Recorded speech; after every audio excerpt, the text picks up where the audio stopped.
Natalie thought she'd finally found peace. She'd escaped a toxic marriage, found love with the most dangerous man on the West Coast, and was building an empire of art and culture. But in her father's world, happiness always came with a price.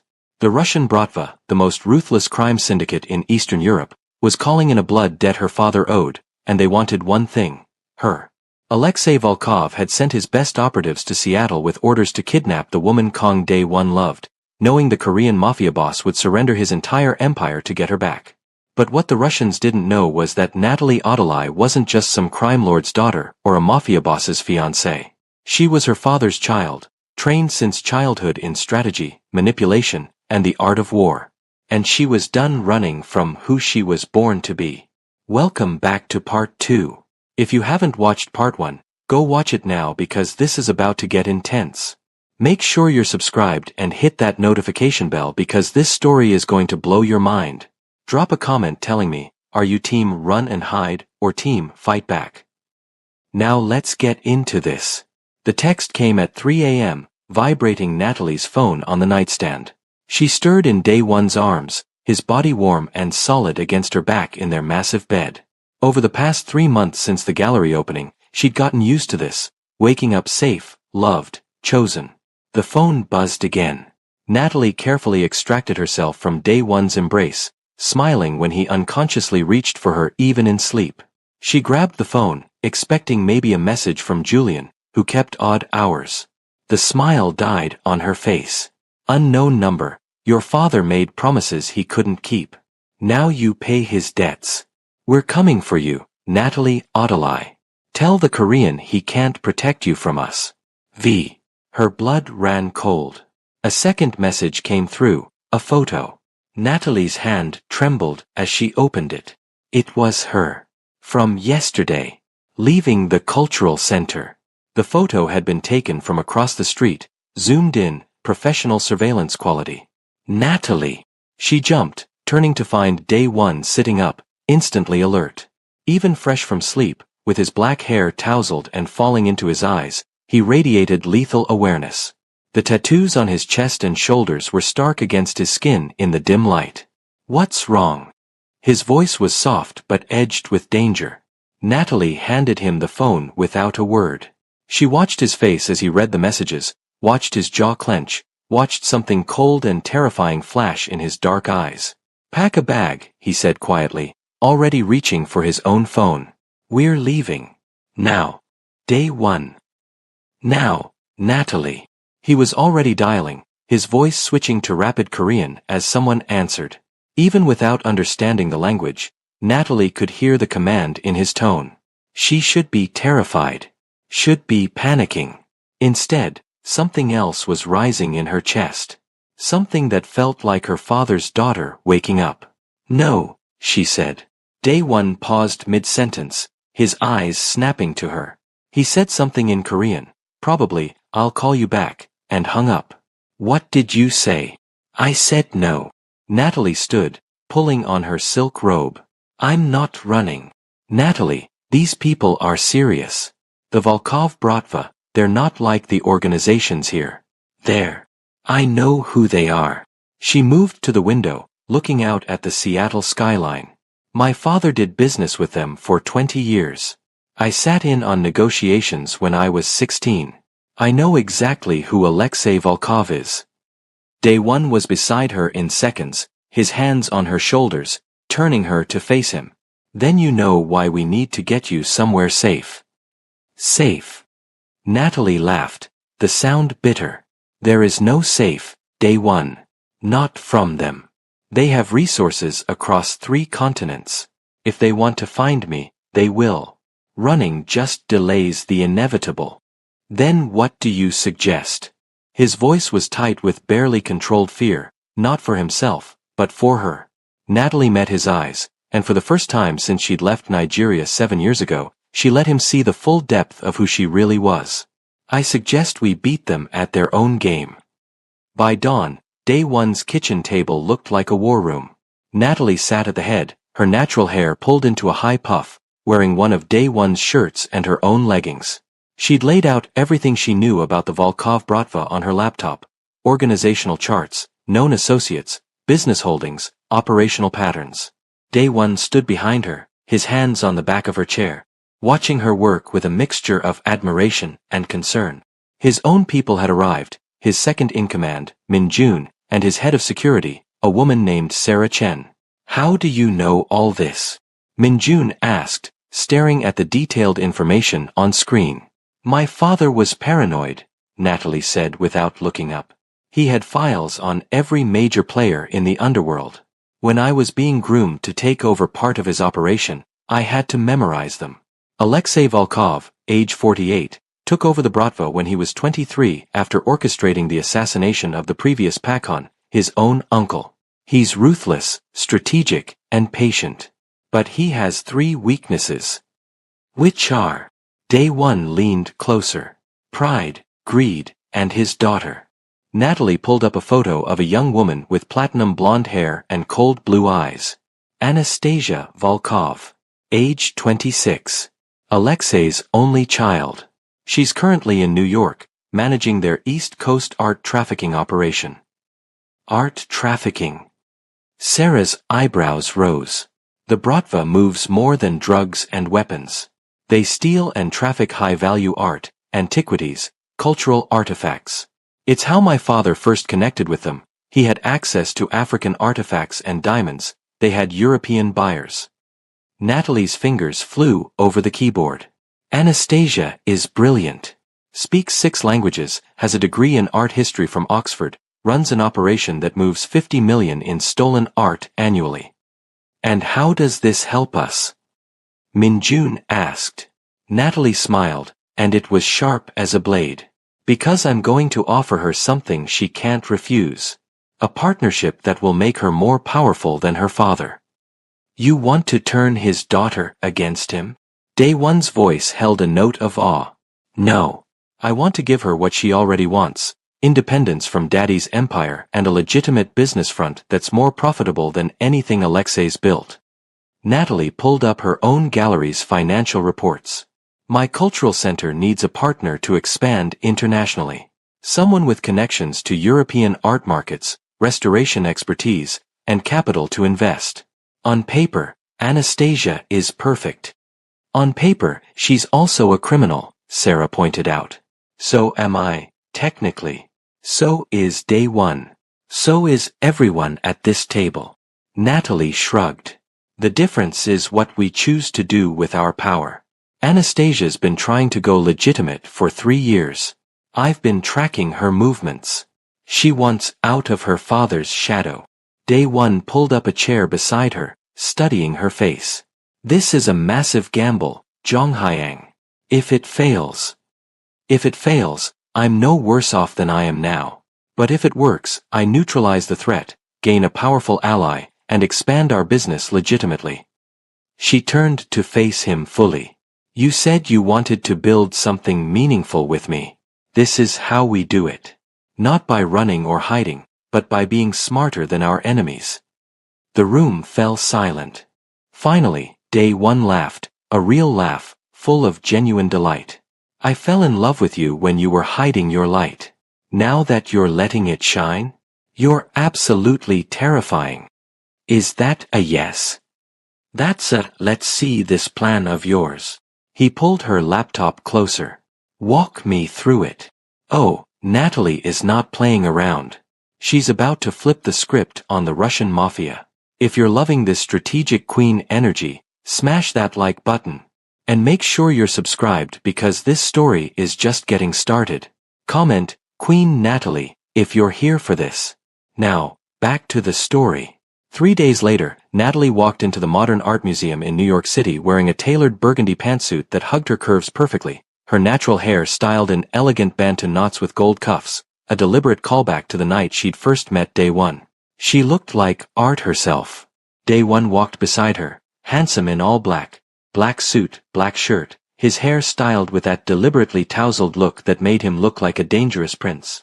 His presence turned heads, but his eyes never left Natalie. You sure about this? He murmured as they entered the museum's private viewing gallery. Too late for doubts now.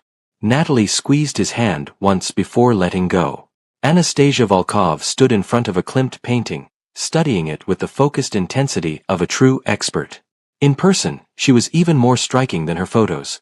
Tall and lean in a white power suit, platinum hair in a severe bun, ice blue eyes that missed nothing. She turned as they approached, and a smile curved her lips. Ms. Audley, Mr. Kong. How lovely that you accepted my invitation. Natalie's eyebrow arched. Your invitation? I was under the impression I requested this meeting. Did you? Anastasia's smile widened. How curious. I could have sworn I sent word through my channels 3 days ago that I wanted to speak with you.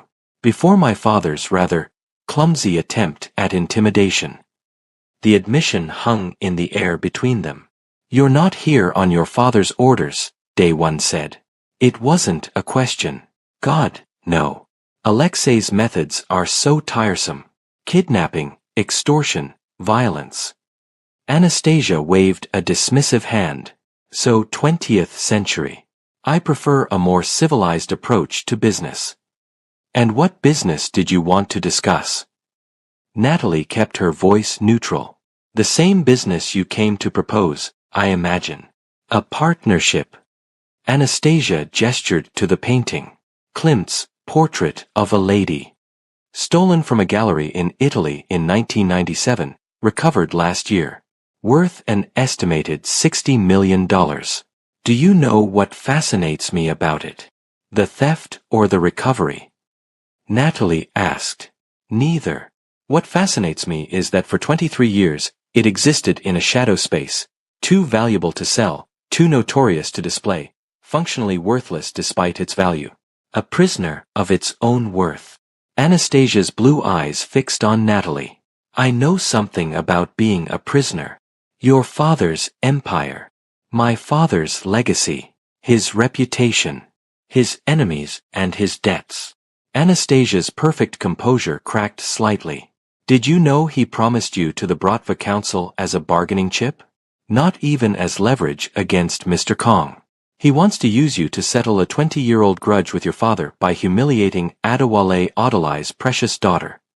Natalie's stomach turned, but she kept her expression neutral. That's not going to happen. No, it's not. Anastasia pulled out her phone, tapped a few buttons, and handed it to Natalie. Because I've already stopped it. The phone showed an email thread in Russian. Natalie couldn't read it, but Day One leaned over her shoulder and his intake of breath told her everything. You told the council the operation was compromised, he said. I told them Ms. Audley had already established protection with the Korean syndicate, the Chinese triads, and had alerted the FBI to potential threats against her. I told them the exposure risk was too high for minimal gain. Anastasia reclaimed her phone. I may have exaggerated some details, but the council voted to drop the matter. My father was outvoted 6-1. Why? Natalie asked. Why would you protect me? Because you're more valuable to me as a partner than as a victim. Anastasia's smile turned genuine. I've been following your work for 2 years, Ms. Audley. Your gallery. Your cultural center. The way you've built a legitimate empire from nothing while navigating a world designed to crush women like us. You did what I've been trying to do. Escape the shadow of a powerful, criminal father while maintaining your own power. And what do you want from me? Exactly what you came to offer. A partnership. Your cultural center goes international. Galleries in London, Paris, Moscow. I provide the European connections, the capital, the expertise. In return, I get a legitimate business that makes me independently wealthy and politically untouchable. We both win. And your father? My father is old-fashioned. He'll rage and threaten, but ultimately, if I'm making the Bratva money legitimately and expanding our influence, the council will support me. Especially when I'm partnered with Adewale Adelai's daughter and the king of the West Coast Korean Mafia. Anastasia extended her hand. Do we have a deal? Natalie looked at Day One, a silent conversation passing between them. He gave her a nearly imperceptible nod. The choice was hers. She took Anastasia's hand. We have a deal. But I have conditions. I would be disappointed if you didn't. No trafficking of stolen goods through our galleries.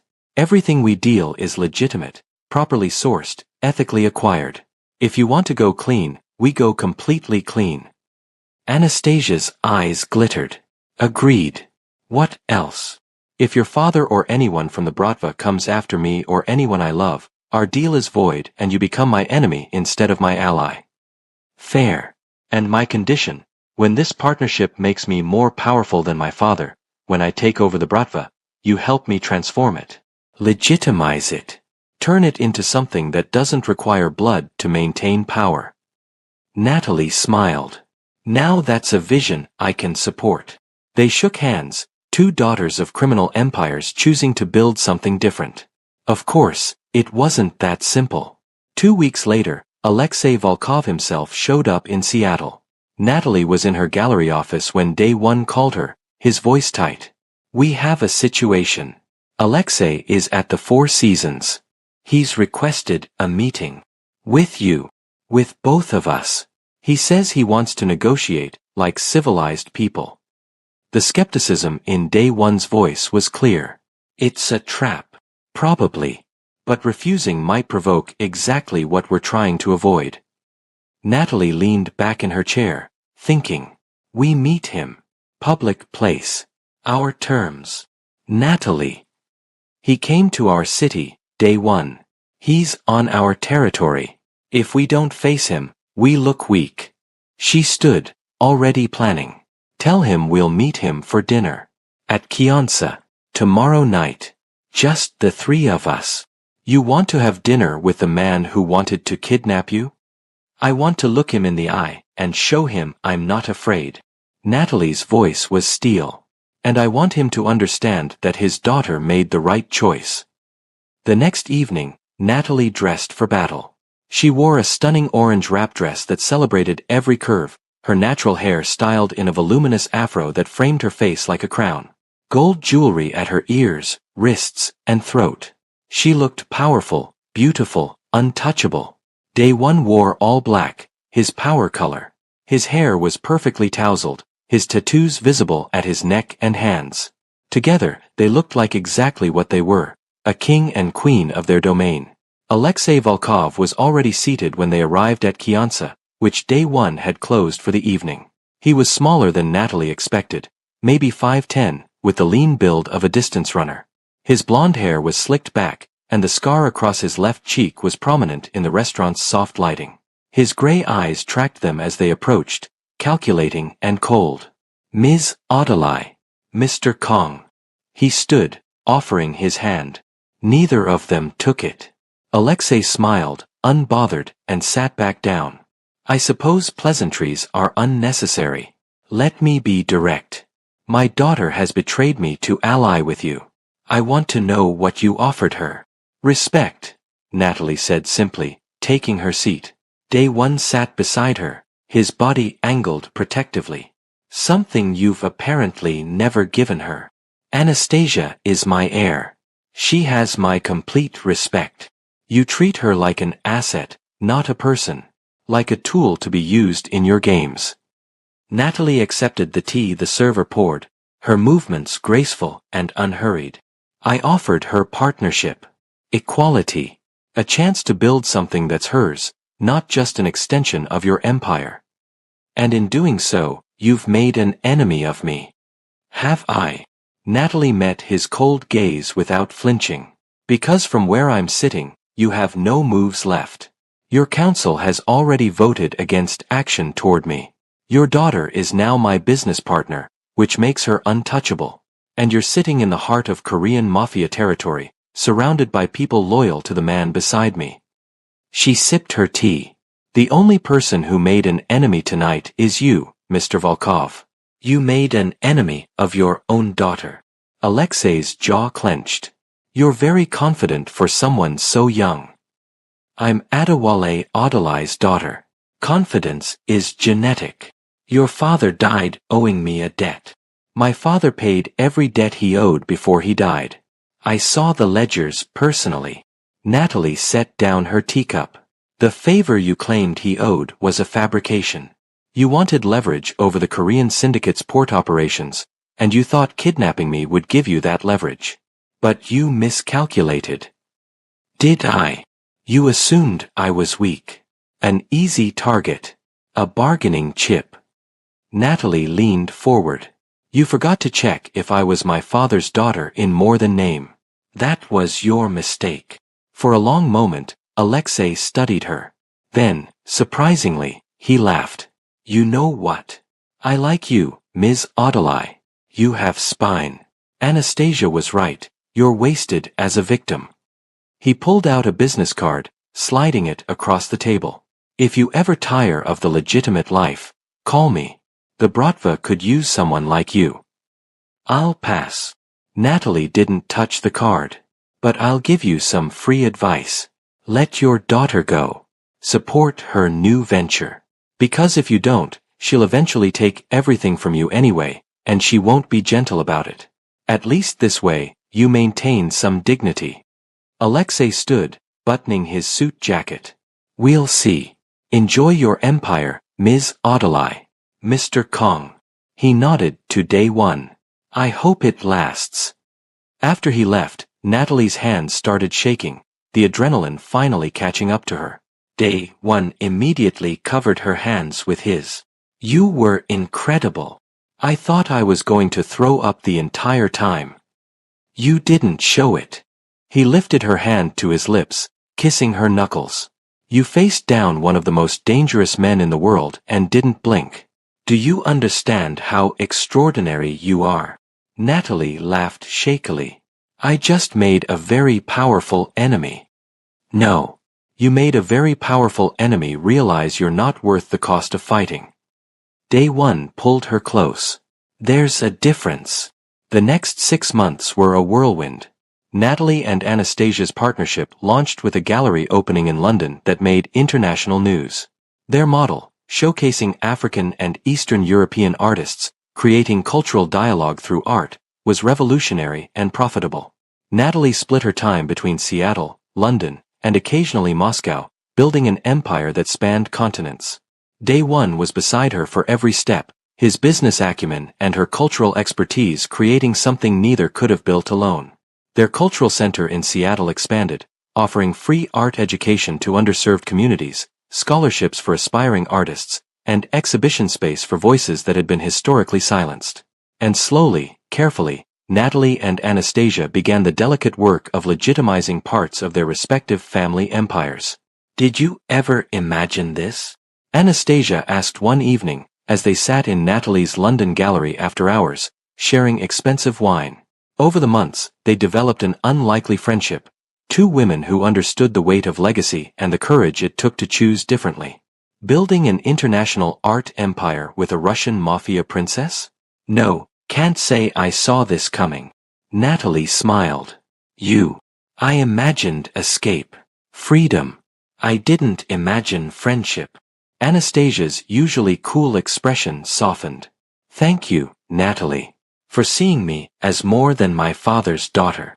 Same to you. Natalie raised her glass. To daughters who refused to become their fathers. And to the empires we're building instead. They clinked glasses, two queens forging their own kingdoms. Back in Seattle, Natalie returned home late one night to find Day One in his study, staring at architectural plans. What's this? She asked, coming up behind him to wrap her arms around his waist. The next phase.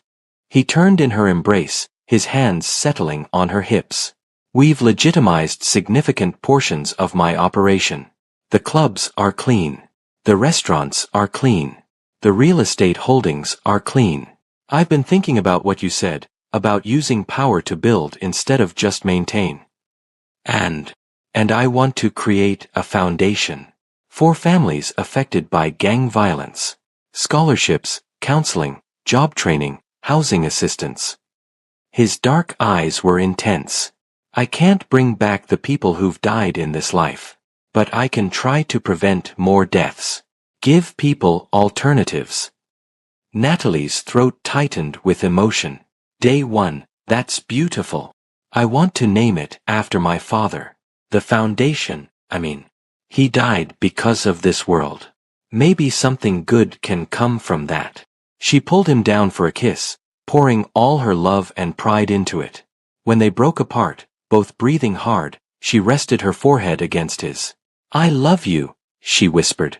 The man you are, the man you're becoming. All of it. Marry me, he said. You already asked me that. I said yes, remember. I know. But we've been engaged for 8 months, and I'm impatient. His hands cupped her face. Marry me tomorrow.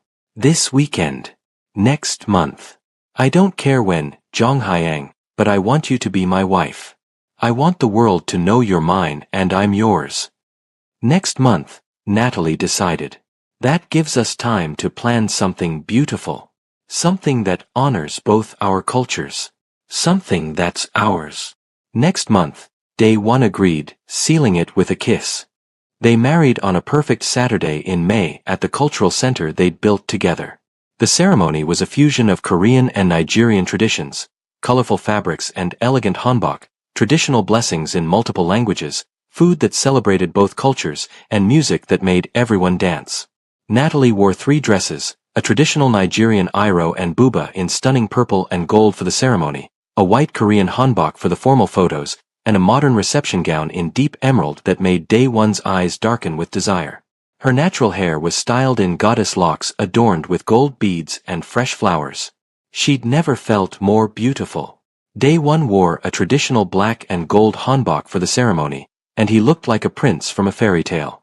His eyes never left her, tracking her every movement like she was the only person in the world.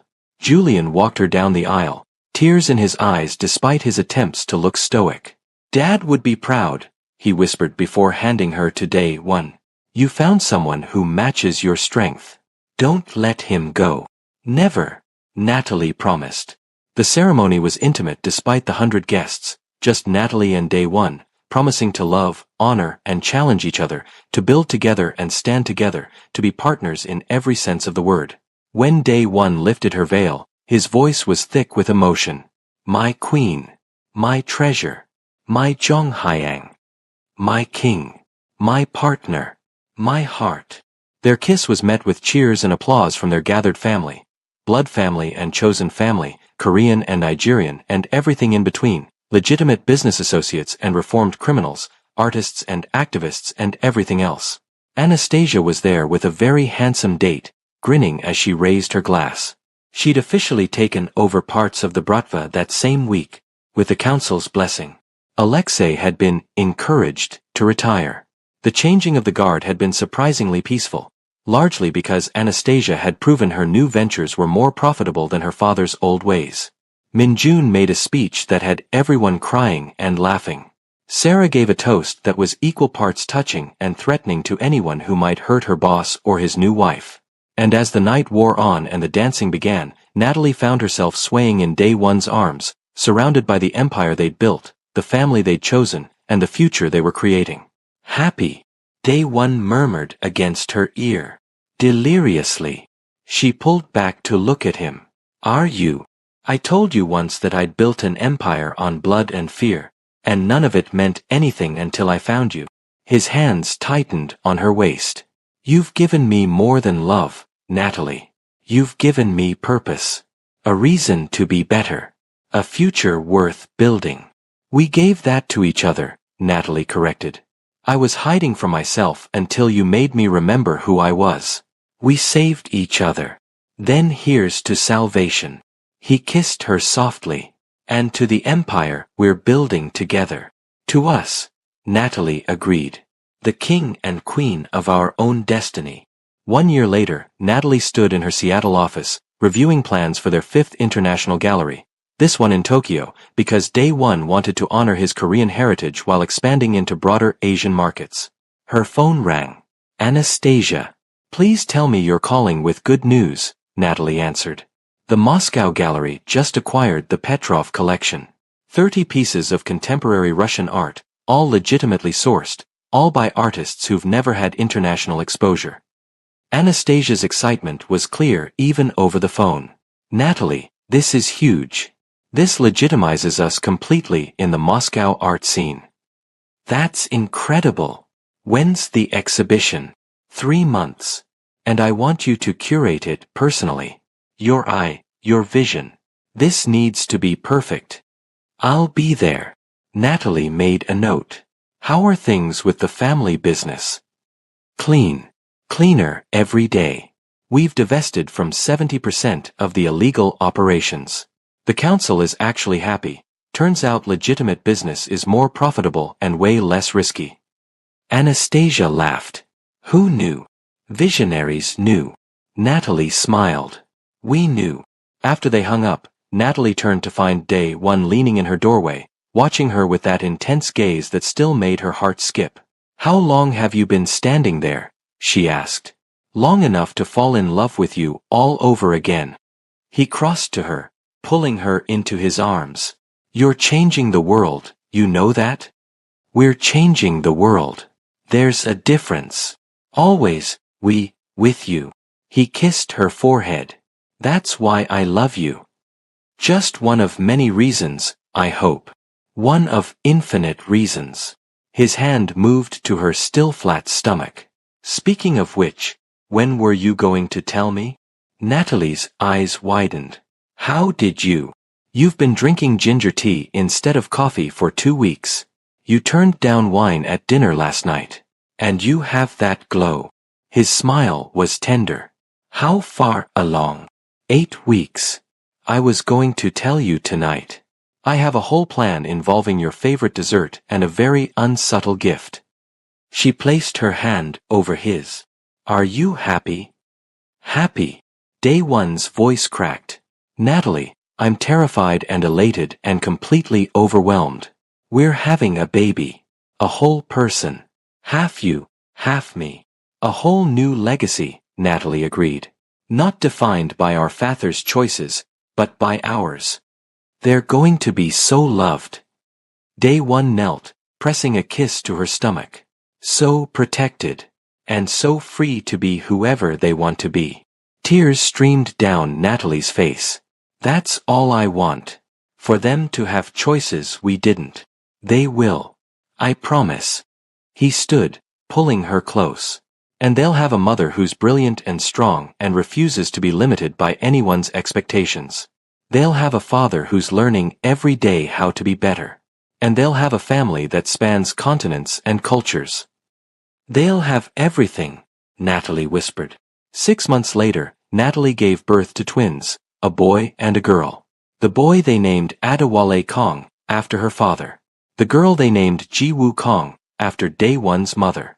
And as Natalie held her children, looking at Day One's exhausted, joyful face, she thought about the journey that had brought her here. A toxic marriage that had taught her she deserved better. 101 requests for divorce that had freed her to find real love. A dangerous man who'd seen her completely and loved her anyway. A choice to embrace her power instead of running from it. A partnership that had built an empire. And now, 2 tiny humans who represented the future. A future not bound by the sins of the past, but full of infinite possibility. What are you thinking? Day One asked softly, careful not to wake the sleeping babies. I'm thinking about how Preston asking for divorce 101 times was the best thing that ever happened to me. Natalie smiled. Because it led me here. To you. To them. To us. From divorce papers to diapers. Day One laughed quietly. Quite a journey. The best journey. Natalie leaned against him. And it's just beginning. Just beginning, he agreed. And it was. Together, they'd transformed from broken pieces into something whole. From individual kingdoms into a shared empire. From running from their legacies into embracing their power and using it to build something better. Natalie Adelai had been asked for divorce 101 times. But on the 101st time, when she'd finally said yes, she hadn't lost anything. She'd gained everything. A partnership built on respect and passion. An empire built on vision and values. A family built on choice and love. And a future that was entirely, beautifully, powerfully hers. 5 years later. The Seattle Times featured a full-page spread on Natalie Kong, profiling her as one of the most influential art curators in the world. Her galleries spanned 8 countries. Her cultural centers had provided education and opportunity to over 10,000 emerging artists. Her foundation, run jointly with her husband, had helped over 500 families escape gang violence and build new lives. She was powerful, successful, respected, and most importantly, she was happy. At home, 5-year-old Adewale and Ji-woo were arguing over who got to show their parents the painting they'd made at school, both speaking in a mix of English, Korean, and the Yoruba phrases their Uncle Julian had taught them. Day one refereed with the patience of a man who'd learned that the chaos of family was infinitely better than the cold order of his old life. And Natalie watched it all, this beautiful, messy, perfect life, and smiled. Her phone buzzed. A text from an unknown number. For a moment, her heart clenched, old fears dying hard. Then she opened it. Unknown, I saw the article. You've done well for yourself. Congrats on everything. P. Preston. After 5 years of silence.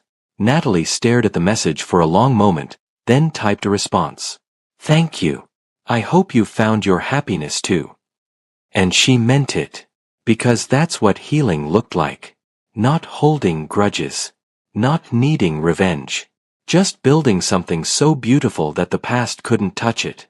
She deleted the message thread and looked up to find Day One watching her, question in his eyes. Preston, she explained simply. And nothing. That chapter is closed. She stood, moving into his arms.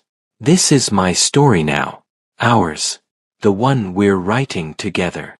Best story ever written, Day One murmured, kissing her. Gross. The twins chorused, making exaggerated gagging sounds. Natalie and Day One broke apart, laughing. You'll understand when you're older, Natalie told them. Never. Ji-woo declared dramatically. We'll see, Day One said, winking at Natalie. And as the evening settled into the comfortable chaos of family dinner, homework help, bedtime stories, and stolen kisses when the kids weren't looking, Natalie reflected on the truth she'd learned. Sometimes the worst thing that happens to you, 101 divorce requests, a toxic marriage, a life that felt like slow suffocation, is actually the universe's way of pushing you toward your destiny. Sometimes saying yes to an ending is really saying yes to a beginning. Sometimes the most dangerous man is exactly the safe harbor you need. And sometimes, the power you've been running from your entire life is exactly what you need to build the future you deserve. Natalie Adelaikong had learned all these truths the hard way. But she wouldn't change a single moment. Because every moment, good and bad, had led her here. To love. To power. To choice. To family. To home. And that's the end of Natalie and Day One's story. Did you love this ending? Natalie became the queen she was always meant to be, built an international empire, married the love of her life, and had twins. This is the happy ending she deserved. If you loved this story, you need to smash that like button until it breaks. Subscribe for more dark romance, mafia love stories, and strong female leads. Drop a crown emoji in the comments if you're Team Natalie forever. Share this with someone who needs to hear that leaving a toxic situation can lead to something beautiful. Tell me in the comments, what was your favorite part of the whole story? Thank you so much for going on this journey with me. Your support means everything. Don't forget to check out our playlist for more amazing romance stories. Remember, never settle for someone who treats divorce like a weekly routine. Wait for the one who sees your power and helps you build an empire. See you in the next story.